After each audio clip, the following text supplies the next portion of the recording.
So my girlfriend got me a Yashio factory shift knob for Christmas. Pretty cool, makes sense, cool company, pink, car's pink. So when I pulled this out, I realized that it's actually a two-piece design, and the top's a sticker you put on later. It has this additional little piece to it that's for the shift boot, and I noticed pretty quickly that this is pretty big. And I was scared that a normal or stock shift boot wouldn't be able to pop over this and be able to make the whole thing flush going from the shift knob down to the boot. So I'll show you what that looks like. So obviously the shift knob that she got me is for an S13, which makes sense. But if you look, this is a shirts tucked in shift boot, but it's kind of the same way with the stock one. I already tested it. The actual opening here is way too small to be able to pop over this little guy to make it nice and flush. So the boot does not fit over the top of this lip, and you can't really put it in from the bottom either. Now you could just put the shift knob on without it, and you can have a bit of a gap here, and if this is for pretty much any other car except for an S chassis, this is what it would look like. Obviously it would have the little cap on it though, which that looks fine. But if I have this, I want to utilize it. So I started looking some things up and noticed on the website that you need the specific Yashio factory boot to be able to pop over this and it all look, nice. So I was trying to find out how I could acquire one of the Yashio factory boots. If you look on their website and try to ship them to the United States, just the boot itself is over $2,000 to ship for some reason. I don't know what's going on there because the price is pretty cheap on the website, but the shipping is thousands of dollars. I did happen to have some friends that were over there for Tokyo Auto Salon, and they went to Yashio Factory twice trying to buy me a boot, and nobody was there that was able to sell one to me. So I started deep diving the internet, and I trusted a sketchy website and acquired one. And I also obviously got the drift button as well, because I need an upgrade, mine rattles. With the Yashio factory boot, it has pink stitching, which is cool, but the opening is quite large and has a little button on here to where you can actually get this to pop over that bottom lip to where everything is just nice and flush. So I'm going to try to get this into the car and see if it goes in nicely, or if with most aftermarket boots, you got to make a bunch of cuts and it all looks like shit. So we'll see. So to get the boot off, you can just stick your hands under here and lightly pop up there. There's going to be a clip here, here, or I think there's one here and here, and there's two at the top. They can snap pretty easily, so you kind of want to be gentle with it. But once you get all of these popped off, this can just slip right up. I do have this little extra switch on here that I need to unthread real quick, but then this can come right off. So it looks like with the Yashio factory one, they kind of did the same thing as Shirts Tucked In did, as they put these little cuts in here so it can actually pop in like a factory one does. This is a really nice boot. I am going to keep it. It's just going to get put into this car since it has a Shirts Tucked In knob in it already. It would just make sense. But now I just need to take off these, well, 3 screws, because as you can see, these are also very weak, just like the plastic for the clips. And with this bracket here at the top, it does show you with an arrow what the front is. You can't really see it too well with the lighting, but you'll know which way it goes. But after those screws come out, this can pop right out, and then I just need to remove the boot. I am going to focus on the direction of the boot because I don't like it when this little button is facing towards the driver, so I'm going to make sure that it is facing away towards the dashboard. It is a bit of a pain in the ass to get on, but I was able to make it work. Just remember, you have to go around the outside of the trim, not go from the inside to the outside, or else whenever you look at the top of the trim, you'll be able to actually see this plastic ring, and you don't want that, so you have to put it on the outside. But I did figure out the direction that I wanted it to where this little button would be facing towards the dashboard will not work. They do have this shaped properly to where it can only go on one way, so this will be facing me, but that's okay. And then I can just go ahead and get this tossed back in and put the screws back in. I got it on, and like I said, you have to be very careful with these screws right here, because all these plastic standoffs, for me, all of them are cracking and about ready to give, and you do have to really squeeze this thing in here, so then you have this nice tight seal around the outside of it. So let's get this put back in the car and see what it looks like.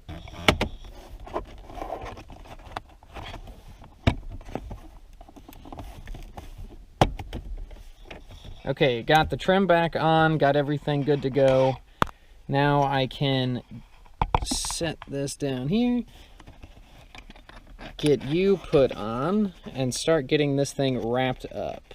I did test this outside of the car, and it is a pretty tight fit. So we'll see if I can get it to clamp without heating it up or anything. Okay. Good there.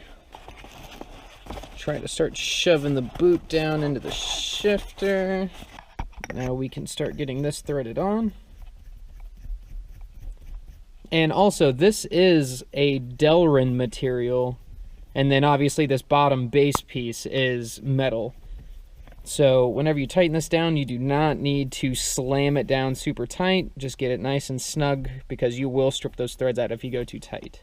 And then you want to try to get the boot nice and tucked in. That's one thing I always see with aftermarket boots is people don't do a good job of getting it all tucked in nicely, making it look like a factory car.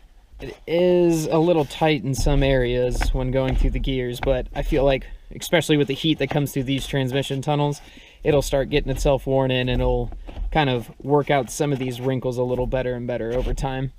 So one thing you want to make sure is, before you get this fully tightened down, that the metal ring that holds the shift boot is pushed down all the way. Then you tighten the shift knob down all the way on top of it, so then you know the shift knob's fully threaded in, because if it's still a little loose and it's not fully tightened down, when you go to put the sticker on the top, over time it'll start to actually tighten it down all the way like it should have been, and the shift pattern sticker will start to go crooked. So you really want to make sure that this thing is snug and in the right place and not being bound up when you're threading it down. So now I'm going to double check everything and make sure it's down all the way and put this on straight.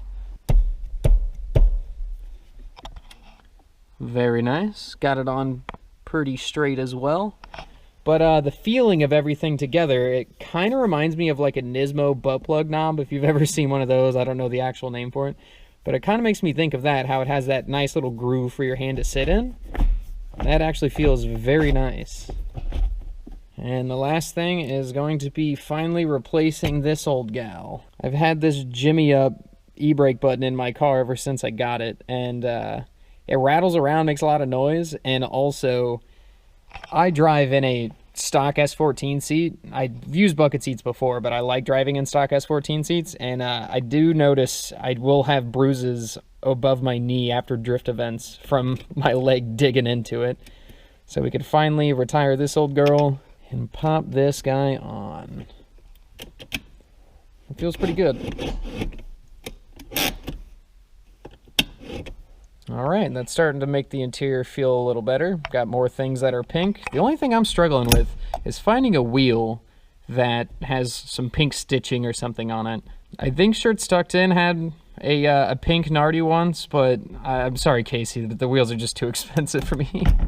Now, one thing I do want to try is, say I wanted to swap the knob out for some reason. What a different knob on there would be like, because I feel like putting anything else on there might be a little goofy looking, because under here is pretty bored out, so it is able to fit over this big chonker. So I feel like if I wanted to put on a different knob, I would just have to take this off as well.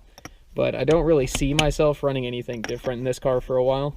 Okay, and the interior's all put back together. Shift knob feels pretty good. Drift button feels fine, and I don't think I'm going to be really smacking my leg off of it anymore. And it doesn't rattle like my old one did. But this looks pretty good. I'm going to see if I can get that Shirts Tucked In shift boot into the Miata. I don't know how well it's going to work out. I can't remember what those boots mount like. If you were only watching for the Yashio factory shift knob stuff, thank you for watching. I'm going to start messing with this thing. I am a little concerned that this boot's not going to work out very well in here, because the opening for the shifter is pretty tiny. But I'll pull it all apart and see what it looks like. With the Miata, sadly, you can't just pop this trim piece off, so you have to take the full center console off, which is just 2 bolts in there, 1 down here, and then under these little covers, there are 2 bolts, and then there's some clips that hold it down. and then this should be able to come off. Then you just have to unplug the window switches. I don't think I've ever taken the center console off, so I'm scared to see how ugly it is under there. Also, there is a little clip under the center console that you can't really see it, but there on the left, there's a little clip for the wiring, so you just got to stick some needle nose pliers in there, squeeze on it, and push it down and out of the way. Actually, not as gross under here as I was expecting, besides this stick. This car sat outside without a top for like 5 years or something, and I had to deep clean this. You can see it's a similar style as the 240, so it's just 4 screws and then it comes off, but I don't think that there's any of those little tabs or anything like that it'll hook onto, so I think you just kind of have to squish it in there. So this is pretty gross, but I was wrong. They do have these little tabs that hold the factory shift boot in, but I'm not going to cut holes or trim this just in case if I ever did want to put it back in the S13. So I'm just going to pop this old one off and just kind of squeeze that one in here. I am going to have to cut some holes, and I did have to shove that ring in here as far as I can go, because if I had it at the very end of the boot and I put it in, then there's just going to be a bunch of slack and it's going to look really bad. So I need to try to shove this in here as tight as I can and then just poke the 4 holes for the screws to go through and then just squish it in there. If I did ever want to put this back in the S13, I'll probably be able to see the holes in it, but oh well, I guess. Okay, that was a bit of a pain in the ass, but I was able to go with the holes poked, get all the screws put back in. And as you can see, I still have a lot of slack. That's what you want, or else all that slack's going to be visible on the outside.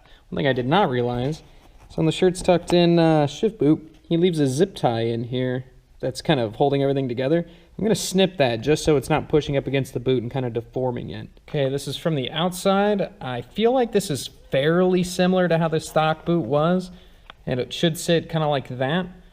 I'm just not sure. I didn't check to see how the shifter likes the size of this hole, because it is made of plastic, so you can't just kind of like stretch it over it. So I might not be able to get the shift knob down all the way, but I'll toss this in and see what it looks like. Okay, got everything buttoned back up in here, and it is just as I expected. The Miata shifter has a flared base to it. Flared base. And this plastic ring doesn't sit very far down onto it. And the shirt's tucked in, like the truss style knockoff knob, is pretty deep before the threads. So even just sitting it on top of there, it kind of already wants to sit onto it. But you can kind of get it threaded on, but I feel like if I go too tight, it's just going to crack this plastic. I think this is just going to have to do for now. I might try to buy a little extension if I can, because I want the shifter higher anyways. I'm not super stoked with how well this boot fits in here. Obviously, you can't really see the shirt's tucked in logo. It's kind of down in there. And it kind of just has some bagginess to it that after you start to shift, you just kind of start getting creases and seams like you normally get with any like universal style shift boot. So this will probably just stay in here for now until I end up just buying a factory replacement essentially and just going back to the normal one. But this is looking pretty good as well. You know, having shirts tucked in, and then a chrome drift button as well. Oh, for NB people, if you ever start looking for a drift button for them and you look them up on eBay or Amazon, you'll start getting nothing but handbrake buttons for a FRS BRZ. There's a reason for that. Nobody makes one for the Miata, but the FRS BRZ one works. It, if you look on the bottom of it, I won't take it off, but it is actually threaded. So you'll take the stock Miata button that's on here and you'll actually thread it off and thread this one on. And then you have to find the spring and get rid of the spring essentially. And then it works like a normal drift button. But you know what? I'm stoked with this. This looks good. 240 looks good. This will do for now. Okay, and thank you for watching. I feel like the next video will probably be like a machine check on the Miata once I get some more things figured out. Right now, I did a knuckle setup, and the spacers I have are a hair too aggressive, but I have to use them, so I'm gonna have to raise the car up, sadly. But starting to get this thing ready to go for next year, so I'm pretty stoked on that. Anyways, thanks for watching.